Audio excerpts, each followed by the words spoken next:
Vamos a darle la bienvenida al analista internacional María Fernanda Barreto, que nos acompaña desde Venezuela. Muy buenas noches Rosalba, muchas gracias por el espacio. Muy buenas noches, comandante Pablo Beltrán, un saludo para usted y para toda la delegación de paz del ELN y del gobierno colombiano. Comandante, le tengo dos preguntas, un poco para actualizar las entrevistas que tuve el gusto de hacerle allá en el Guaraíra Repán.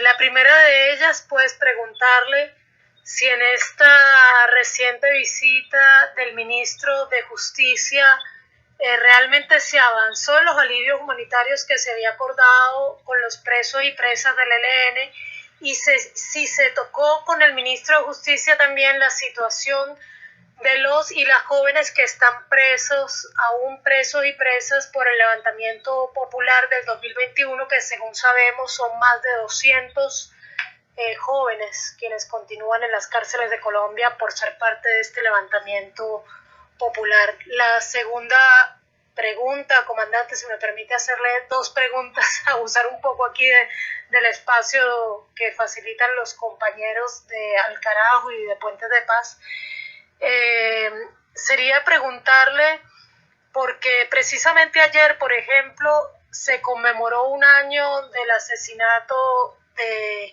dos líderes de CNA, Teófilo Acuña y Jorge Tafur, y también ayer amaneció Cali enlutada con la noticia del asesinato de dos compañeras sindicalistas de la Universidad del Valle del Cauca dentro de las instalaciones de la Universidad del Valle.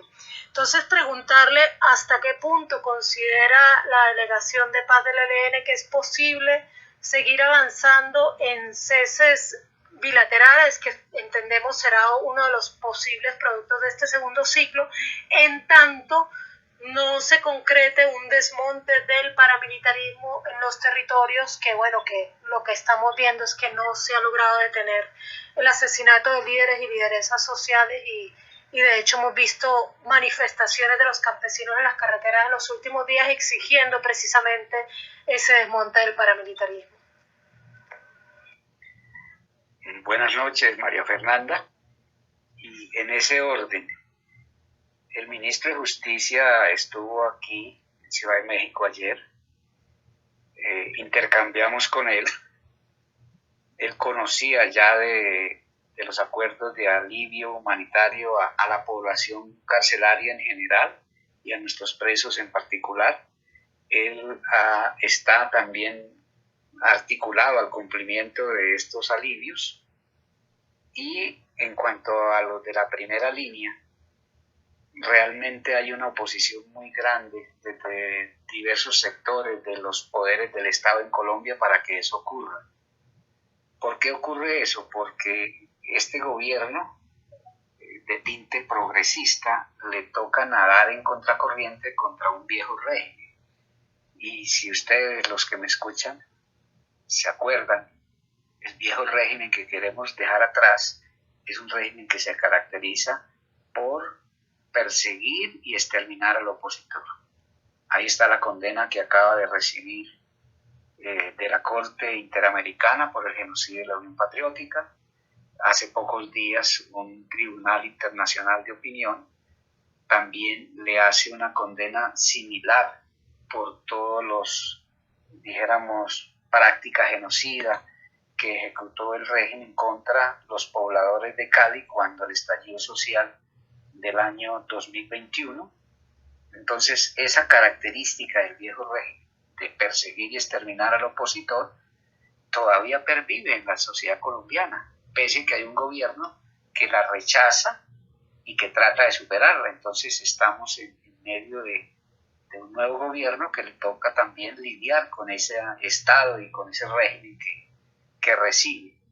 Por tanto, el desmonte del paramilitarismo es una consigna que sigue vigente, porque el paramilitarismo tiene dos grandes brazos.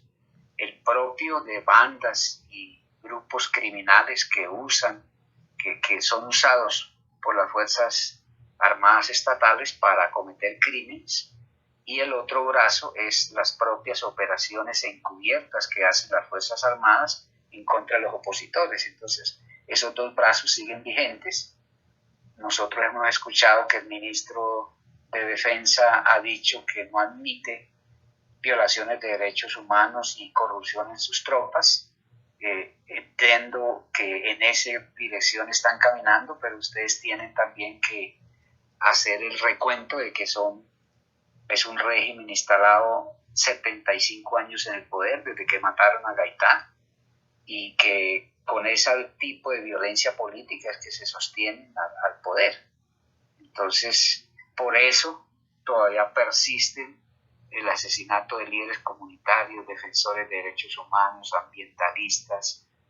Por eso las clases populares son los que más llevan una carga de este genocidio, y entonces en esta mesa también estamos analizando eso. Ese es uno de los temas importantes. Por eso hemos hecho acuerdos parciales de alivio humanitario. Por ejemplo, acabamos de llevar una caravana al Chocó y al Bajo Calima, en el valle, donde hay muchas comunidades desplazadas, sobre todo de pueblos indígenas y comunidades afro, y entonces estamos en esa dirección, haciendo la discusión en la mesa de un cambio de doctrina de seguridad, de que se tomen medidas para dejar atrás ese viejo régimen que persigue y extermina a los opositores, y entre tanto también que hagamos acciones prácticas de la mesa para llevar alivio humanitario a esas comunidades que son las que más sufren,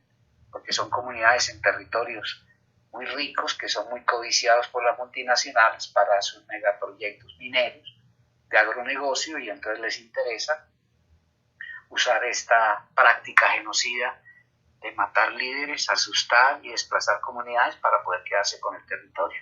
Entonces, en últimas, existe un régimen genocida que persigue y extermina opositores, pero ese régimen es un perro guardián de un modelo económico cebado en el saqueo y en la explotación desenfrenada de los bienes naturales que tenemos en Colombia, que son muy abundantes. Entonces, no solamente se trata de quitar el régimen, sino también tener otro modelo económico que esté en función de las mayorías y que no haga esa depredación inclemente de la madre tierra.